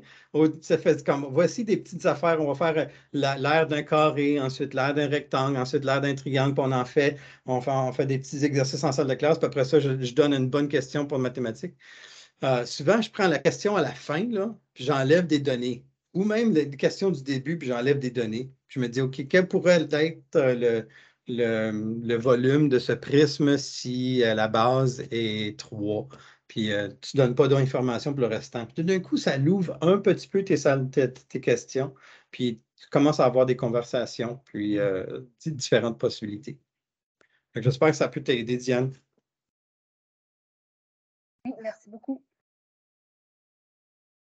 Bon, la dernière question qui brûle un peu, c'est on a parlé de tout ça, on a parlé, mais qu'est-ce que ça veut dire? Bien, ce qu'on a touché touche à ce concept-là de la pédagogie sensible et adaptée à la culture. Donc, c'est toutes ces choses-là qui nous ont fait. Donc, c'est l'idée d'appartenance des mathématiques, l'idée de la voix des élèves, l'idée que, que la mathématique, c'était à la base de la création. Toutes ces idées-là sont reflétées dans cette pédagogie sensible et adaptée à la culture.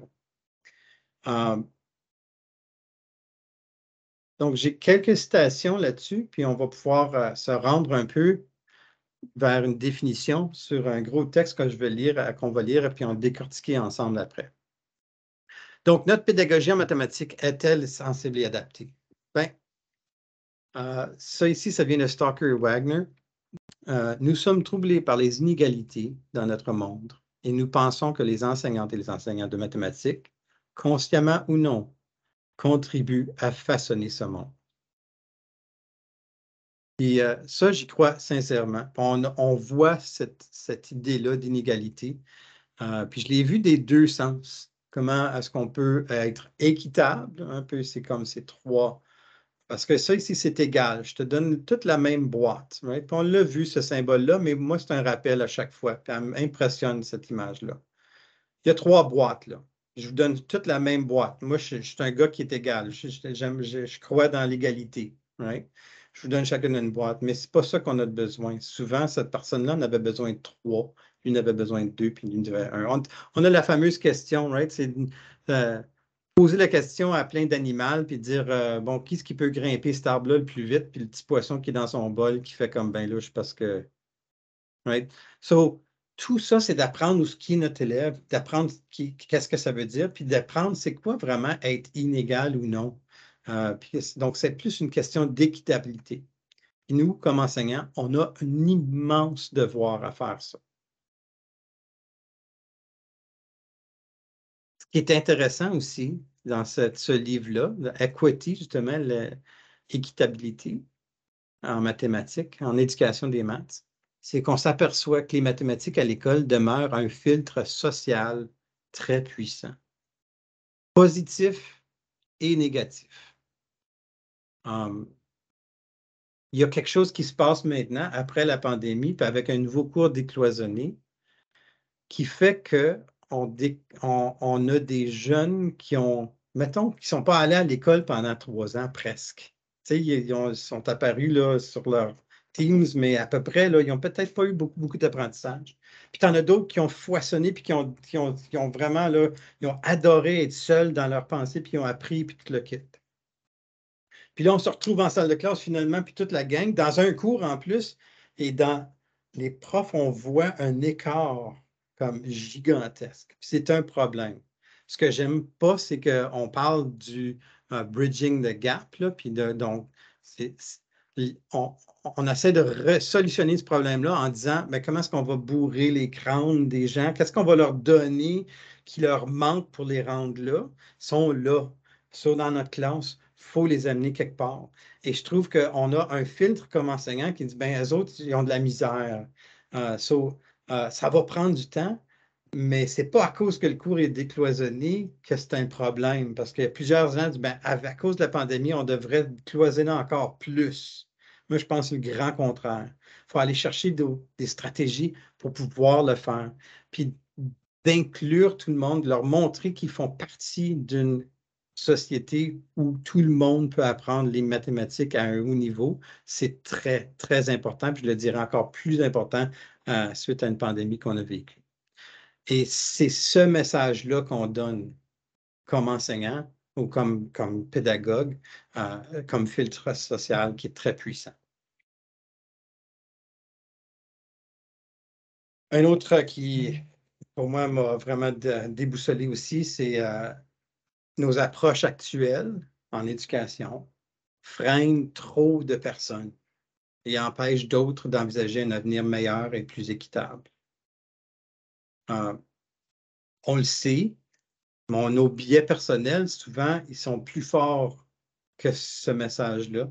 Je pense qu'il faut juste apprendre à démystifier un peu nos biais, comprendre nos biais, puis vraiment donner cette idée-là. Parce que qui est-ce qui dit que nous, on peut choisir ce qui est meilleur pour un élève? Je veux dire, on a eu le problème maintenant, OK, en 9e année, c'est décloisonné, mais là, en 10e année, il faut cloisonner encore. On n'a pas décloisonné la 10e. Donc, on fait quoi? Comment est-ce qu'on décide? Puis là, j'ai travaillé avec plusieurs personnes, puis on m'a dit, comment est-ce qu'on décide quel élève va où? Puis moi, j'ai juste retourné la conversation. J'ai dit, comment est-ce que vous avez déjà demandé à l'élève? Où est-ce que ça pourrait s'en aller? Et puis, donc, demandez aux élèves, tu vas aller où, toi? Qu'est-ce que tu aimerais étudier? C'est peut-être pas nous qui devraient décider pour eux autres. Fait que c'est ça. OK.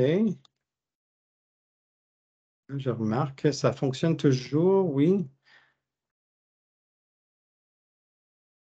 OK.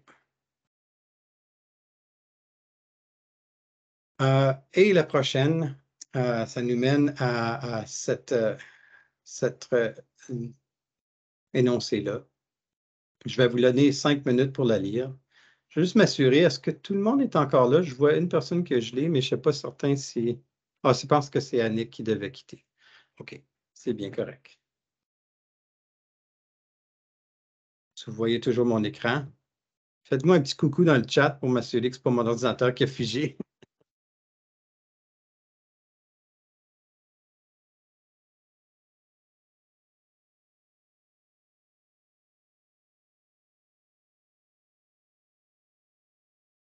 OK, merci beaucoup. Merci, Edith. OK, je vous laisse lire cette phrase-là, ce paragraphe-là.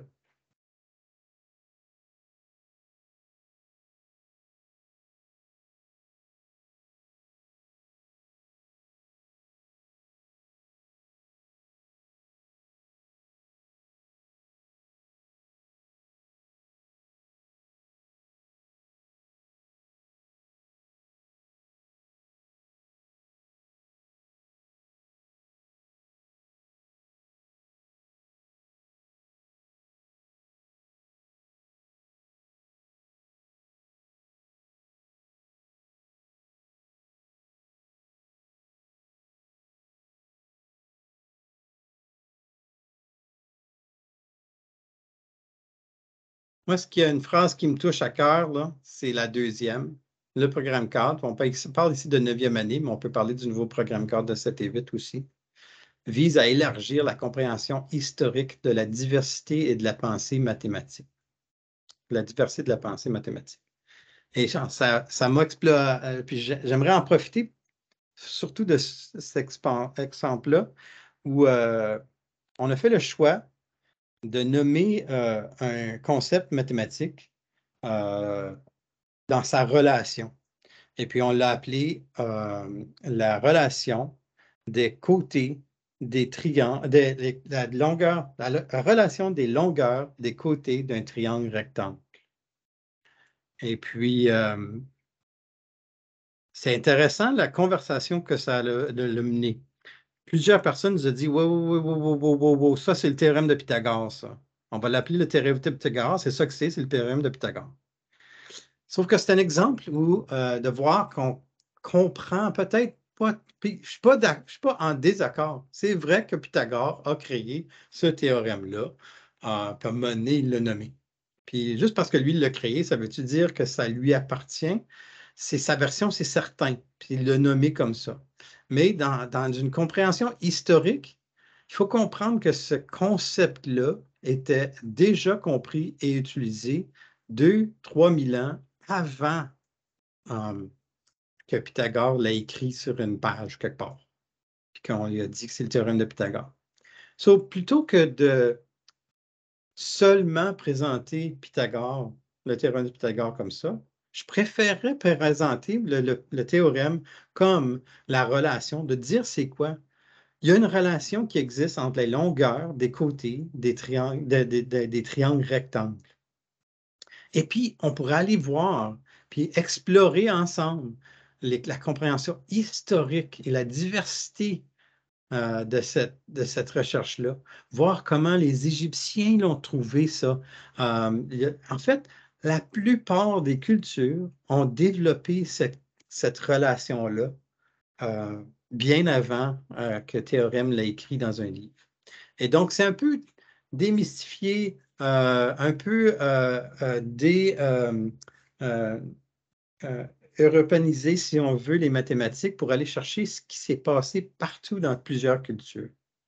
Et c'est une façon de respecter un peu pour moi, puis d'être sensible et adapté à l'idée que c'est correct. Mais juste de le présenter comme le théorème de Pythagore, je pense qu'on perd, le sens de ce que ça veut dire, parce qu'on apprend par cœur A au carré plus B au carré égale C au carré. D'accord. Puis on s'en va plus sur la relation, puis de comprendre d'où elle vient, puis comment est-ce que ça s'est développé en parallèle partout dans plusieurs concepts. Donc, je l'ai mis là parce que c'est une façon que, le programme cadre a décidé de faire ça, puis c'est une façon que nous, on peut faire dans nos salles de classe, explorer ces concepts-là. J'ai peut-être dit quelque chose qui brasse aussi, par exemple, mais je ne sais pas s'il y en a qui veulent parler de ça. Comment vous vous sentez face à renommer des théorèmes comme ça?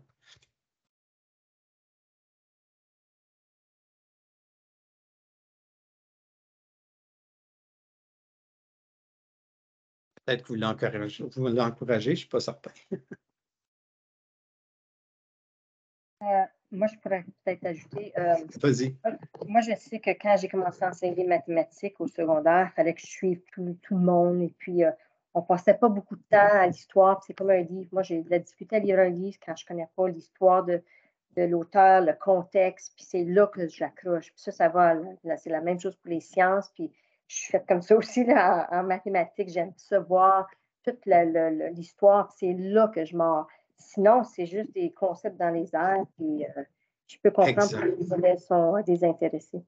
Bien, exactement. Puis je pense qu'avec le nouveau curriculum, c'est le fun, avec le nouveau cours, il y a de la place à faire beaucoup plus. On n'est pas allé aussi loin que j'aurais peut-être voulu, mais quand même, comme enseignant, tu as de la place à initier ces conversations-là. Et j'ai vu sur les médias sociaux, que ce soit Twitter ou quelque chose comme ça, des enseignants qui ont fait des affaires incroyables avec ces concepts-là, les 1.1, je les appelle. Ils avaient choisi des concepts mathématiques. Puis les jeunes sont allés chercher chaque concept, puis a dit allez explorer ça sous le plus de culture que vous pouvez, puis présentez ça à nous comme groupe. Ça, c'était leur devoir. J'ai trouvé ça comme fantastique. Donc, imaginez la richesse des histoires dans lesquelles on fait. Puis je suis d'accord comme toi, Diane. Moi, je me souviens du cours de 12e et dans le temps que je me date, là, on est en 13e année. Puis j'ai demandé à mon prof, je lui ai dit, OK, bien, je ne comprends pas. Peux-tu m'expliquer d'où ça vient, ça, ce principe-là? Il présentait juste comme c'est de même, ça marche, puis tu fais des calculs, puis j'y vais. Puis j'ai vite vu que ça l'a comme choqué. Pas parce que je pense pas qu'il savait pas. Je pense pas qu'il savait. Pas parce qu'il ne voulait pas me le montrer, mais je voyais qu'il y avait un inconfort parce que lui-même, il n'était pas trop certain d'où ça venait, ce concept-là. Puis lui-même n'avait pas l'histoire.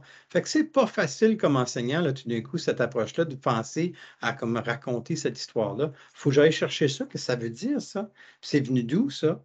Il faut repenser tous nos concepts mathématiques pour lui donner son histoire holistique derrière tout ça. OK, je vous donne un petit travail. Il est rendu 3 heures. Fait que ça va me donner une petite pause pour moi de jaser parce que j'ai jasé, ça fait un petit bout. Mais on va être capable de quand même lire un passage Puis il est très long, très long. C'est une page, là, c'est pas très, très long. Mais j'aimerais ça que vous puissiez le lire. Fait qu'on va aller sur le Google Slide. Je vais mettre ce lien-là dans l'adresse ici. Puis, l'idée, ça va être de choisir une diapositive. OK? Lire le passage de la page diapo 2. Choisir, vous pouvez aller comme équipe, mais je pense qu'on est on est comme individuel, on pourrait le faire. Puis donnez-vous le temps de le lire, puis allez chercher une des slides, prenez votre nom, puis ensuite le message le plus important. Donc, ça serait de décortiquer le message, d'après vous, le plus important de ce texte-là qui est à l'image comme c'est là. Puis, je vais vous laisser là, un bon 10 minutes peut-être. 5 minutes au moins. On va faire un touch base dans 5 minutes. Fait que vers 3h03, 3h05, on va dire, je vais faire un petit touch-up pour voir où est-ce que vous êtes rendu. Fait que si vous voulez aller vous chercher un petit verre d'eau, quelque chose comme ça va aussi.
viens de remarquer que mon micro était fermé. Donc, OK, donc il est 3h06. On a fait le tour. Merci beaucoup. Vous avez écrit plein de choses intéressantes.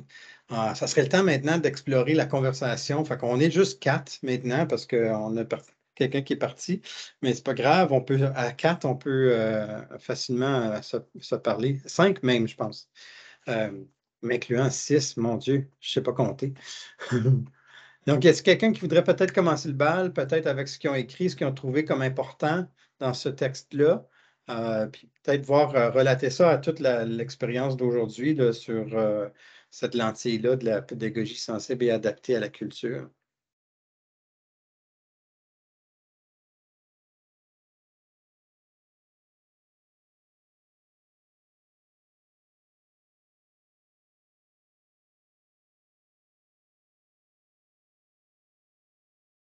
Peut-être commencer avec Diane, si tu veux bien.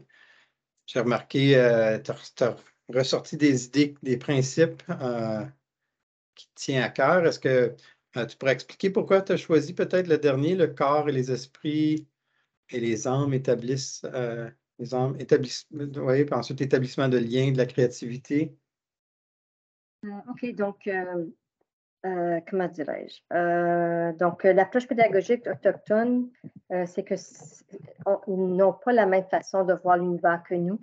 Les autres sont beaucoup axés sur l'environnement et puis, comment dirais-je, l'environnement, puis, comment dirais-je,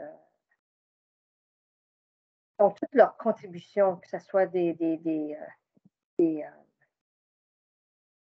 choses qu'ils ont créées, Oui. comment dirais-je, c'est tout du hands-on, genre.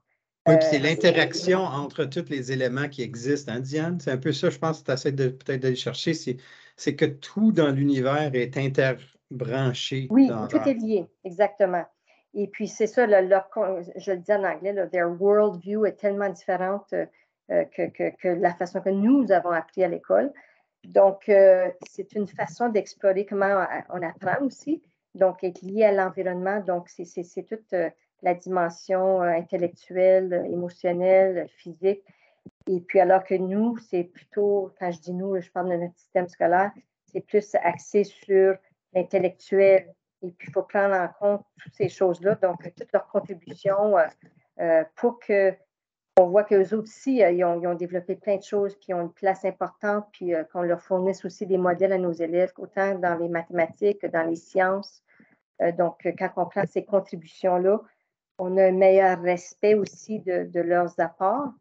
Donc, c'était ça. Donc, leur créativité, donc tout, que ça soit pour se débrouiller, donc que ça soit l'invention du hockey, de la luge, des patins, tout, comme je dis, ils l'ont créé, donc à partir de concepts de mathématiques, sûrement.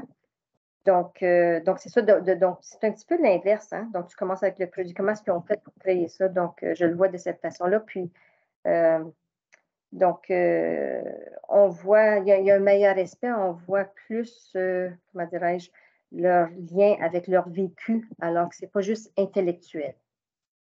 Exactement, oui, leur forme de savoir est différente de ce que nous, on a vécu. Puis j'aime nous, quand tu as défini ton nous, puis les eux, hein, il y a un concept en anglais qu'on a dit othering. Il faut faire attention de comme dire eux, right? On va dire les Premières Nations. C'est les gens, c'est des gens aussi. C'est pas juste eux, c'est pas tout. C'est comme donc, il faut faire attention, mais j'aime quand tu as défini nous, le système scolaire, on préconise plus ça. Il faudrait s'ouvrir à différentes façons. Fait que j'adore ça quand tu le fais. Puis j'adore, oui, ce texte-là était axé sur les Premières Nations. Mais si, tu sais, dans ta classe, tu dis, ben moi, je n'ai pas un problème de ça parce que je n'ai pas dans ma classe, fait que je n'ai pas besoin de faire ça. Puis je n'ai pas de eux dans ma classe. Déjà là, on a des biais, right? Comme je n'ai pas, fait que je n'ai pas besoin. Ben, je pense qu'au grand contraire, on se doit d'aller explorer la façon dont holistique des Premières Nations, des Métis, des Inuits, partout dans le monde. Mais plus au-delà de ça aussi, c'est chacun de nos élèves ont une approche différente, ont des systèmes de savoir très différents, ont des grands-parents et des arrière-grands-parents qui leur ont montré plein de différentes façons de faire des choses. Et c'est ça qui est pour moi qui est l'établissement de ces liens-là, de la créativité, elle devient encore plus important, pas seulement quand on a à apprendre des Premières Nations, des Métis et des Inuits. Donc, merci beaucoup, Diane, pour ça. J'aime bien, par exemple, je fais le lien un peu avec ce que Victoire nous a écrit aussi. Le message le plus important, là, c'est avoir une approche holistique dans le cours de mathématiques. Puis, moi, j'aime comment tu as dépassé un peu l'idée des Premières Nations, mais c'est en intégrant toutes les différentes cultures et privilégiant l'apprentissage par la collaboration et l'expérience. J'espère que c'est ça, c'est quelque chose que tu peux retirer du cours, ça serait bien, de la journée aujourd'hui, ça serait ça. Puis, je ne sais pas si, Victoire, tu veux renchérir sur ton idée ou si j'ai bien cerné ce que tu voulais dire. Je n'ai pas grand-chose à ajouter. En fait, l'idée principale, c'est quoi? C'est à partir du curriculum de 9e année, j'ai constaté qu'au début, en fait, le ministère préconise qu'on fasse une activité qui explore l'histoire des mathématiques en lien avec chaque domaine. En faisant ça, chaque élève, dépendamment de sa culture, se sent valorisé à travers le cours de mathématiques. Donc, c'est ça l'idée que j'avais en tête en écrivant ce message. Excellent. Puis pas juste l'élève se sent valorisé, mais je dis que ça donne aussi de la place à l'enseignant d'apprendre, d'avoir une approche beaucoup plus ouverte aussi. Hein. Mais comme enseignant, il faut qu'on soit ouvert à ces genres de ces savoirs-là, ces systèmes de savoir-là. OK. Puis, Edith, tu voulais-tu rajouter à ce qui a été dit? Gros mot, je vois ça, collaboration. Je vois aussi inclusivité qui est là. Excellent. C'est vraiment de repartir à ce que tu disais tantôt, de repenser les concepts mathématiques pour connaître son histoire. Donc, je trouve que Première Nation Métis Inuit, eux le font, ils vont dès le départ à leur connaître leur histoire, répandre leurs histoires de génération en génération, leur culture, les réalités. Et ça revient à nous également de connaître nos élèves, donc, puis de partager ces savoirs-là, puis vraiment moi, en début d'année, j'apprends toujours à connaître mes élèves parce qu'ils nous viennent d'un peu partout. Puis, si tu veux partager ces savoirs-là, puis comment dirais-je, d'amplifier puis d'ajouter à ces savoirs-là, mais il faut connaître notre clientèle. Tout à fait, exactement. Puis, c'est pas parce que c'est des Premières Nations Métis Inuits, en fait, c'est tous nos élèves ont toute une différente tradition orale. Je me souviens d'un monsieur qui s'appelle Wayne Holly, qui est maintenant décédé, mais j'ai eu la chance de suivre un atelier avec lui. Puis il dit, imagine ton lundi matin, tu arrives dans ta salle de classe, là, puis tu as tous tes élèves devant toi. OK? Puis tu as un élève là, qui, lui, vendredi soir, il est allé voir un spectacle de musique avec ses parents. Puis ensuite, le samedi, ils sont allés en ville faire un peu de magasinage. Ils sont allés à un petit restaurant fancy là, pour goûter quelque chose qu'ils n'avaient jamais goûté avant. Et puis ensuite, ils sont allés voir leurs grands-parents pour un souper. Ils sont retournés le dimanche, sont allés à un service, que ce soit la messe ou whatever. Puis ensuite, ils sont comme pleine fin de semaine, bien remplis. Puis là, lundi matin, j'ai vu ça, j'ai entendu ça, puis j'ai parlé à ma grand-mère, puis tac, tac, tac, tac, tac. Il dit, tu as aussi ton jeune dans ta salle de classe, là, qui, lui, sa mère travaille 2 jobs parce qu'elle est seule, monoparentale. Puis lui, il prend soin de ses frères et sœurs parce qu'il est le plus vieux de la famille. Donc, il a fait à souper avec une canne de soupe, puis quelques petits craquelins, puis peut-être un pain. Puis le dimanche, le samedi, il s'est assuré que tout le monde prenne une douche au moins. Puis, il a vu sa mère peut-être une demi-heure entre ses 2 jobs. Puis, lui, il est dans ta salle de classe lundi aussi. Puis, il est triste parce qu'il a eu de la misère, puis il a peut-être faim un peu. Puis, tu sais, je dis, OK, c'est très drastique, Mais en quelque part, là, on a tous cet échelon-là de jeunes-là dans notre salle de classe qui ont tous des expériences directes de ce week-end-là et qui viennent d'ailleurs aussi, leur système de savoir est géré par la façon dont ils sont venus dans ce monde ou dans lequel ils participent. Il ne faut pas oublier ça. Donc, comme Edith le dit, il faut apprendre à connaître tes élèves parce que tes élèves ont une riche histoire. Donc, pour ça, pour moi aussi, le message le plus important, c'est ça. C'est le corps, les esprits et les âmes des élèves sont nourris au moyen de l'établissement des liens et de la créativité. Donc, s'il y a quelque chose à cerner, pour moi, c'est ça pour moi qui est le plus important dans tout ça. Ouf! On est rendu à la fin, gang. Ça, c'est excellent. J'espère que vous pouvez voir que toute notre entonnoir de toutes les questions qu'on a répondues viennent comme genre expliquer c'est quoi cette mathématique-là, la pédagogie de cette mathématique-là qui est sensible et adaptée à la culture. Bon, je suis curieux de savoir maintenant quelle serait ta prochaine histoire mathématique? Ou peut-être quelle histoire tu voudrais maintenant amener à tes élèves? Il y a peut-être une histoire qui t'allume plus qu'un autre. Fait que je vais mettre ça aussi dans le chat. Et c'est peut-être le temps de revisiter tout ce que vous avez vu aujourd'hui, passer à travers la présentation, puis peut-être ressortir un élément qui vous accroche, que vous allez accrocher à votre histoire mathématique d'aujourd'hui. Qu'est-ce qui vous a Qu'est-ce que vous mettez dans votre boîte à outils personnelle, dans votre système de savoir?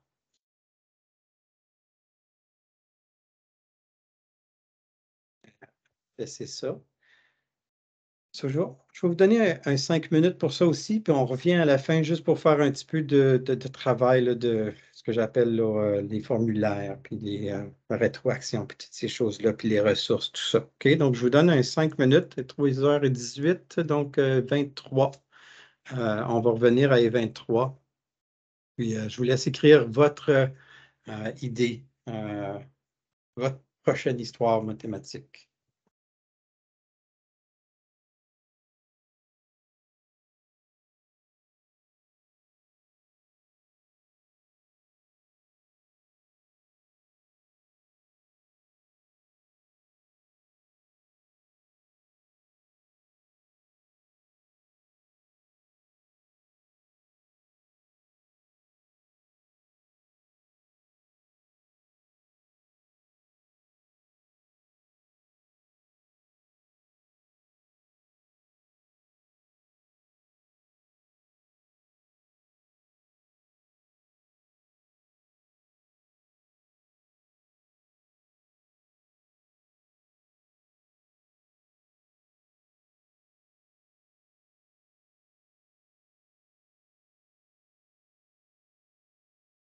Je remarque aussi, Ossine, que tu n'as pas rempli le lien au début là, du formulaire de présence, là, si tu veux. J'aurais besoin de ça juste pour avoir un compte à la fin. Donc, je te mets le lien dans la boîte du chat aussi. Si tu peux me remplir le formulaire de présence.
Alors, on est 3h23. Vous avez fait des belles histoires. Je me permets de les lire avec vous si ça vous va, parce que je trouve ça une belle façon de faire un peu le retour sur nos résultats d'apprentissage. J'approfondis ma compréhension de la pédagogie sensible et adaptée à la culture. Je comprends l'importance des histoires mathématiques et de nos expériences vécues, puis je comprends l'importance de la créativité dans ma pédagogie des maths. Donc, je vais aller voir ici Diane qui nous disait faire raconter l'histoire mathématique des élèves, changer notre façon d'enseigner les maths. Beaucoup, beaucoup, je vais highlight ça plus gros, de collaboration, d'échange, miser sur la compréhension, écouter et surtout entendre des élèves, leur donner. Puis là, je pense que tu as eu de la misère à écrire, là, peut-être en remplir tout ça. Mais oui, excellent, Diane. Victoire lui dit aussi 3 principes. J'ai trouvé ça intéressant. Donc, cette formation me permet de modifier mon approche du cours de mathématiques. Fait que 1, 2, 3, mettre en œuvre des stratégies pour que les élèves comprennent davantage les apprentissages, alors sont beaucoup plus durables. Tout à fait. La voix des élèves doit être plus prépondérante dans ma classe. Oui, les élèves apprennent mieux lorsqu'ils participent activement à la construction de leur savoir. Excellent. À partir des savoirs antérieurs et des expériences culturelles des élèves. C'est pas juste savoir où ils sont rendus en mathématiques, c'est de savoir d'où ils viennent. Ils sont où, c'est qui. Fait que, excellent. Je suis content. Ensuite, Edith qui dit, je vais définir les mathématiques autrement. Oh, wow! Redéfinir les mathématiques, c'est fort, ça. C'est-à-dire que je vais faire voir à mes élèves que la mathématique est une matière à la création. Excellent. Ce n'est pas de la performance, ou ce n'est pas juste, en tout cas, de la performance. Donc, je suis très bien content. Donc, ça, je pense qu'on a réussi nos conduites d'apprentissage. Je vous mets quelques liens de ressources où j'ai pris ces informations-là. Il y a aussi une super belle auto-formation du Centre Franco dans laquelle j'ai misé un peu. C'est pour une pédagogie sensible et adaptée à la culture qui est très bien. Donc, ça, c'est bien. Et on a une rétroaction à faire, donc je vous invite de remplir ça. Je le mets dans le chat aussi si jamais vous n'avez pas. C'est ça. Et puis, je l'ai mis dans le chat, donc je peux avancer pour vous dire merci de votre participation. Et voilà, Louis qui vient boucler le tout. Alors, écoutez, tout le monde, merci. Je vais arrêter l'enregistrement, puis après ça, j'aurai le mot de la fin.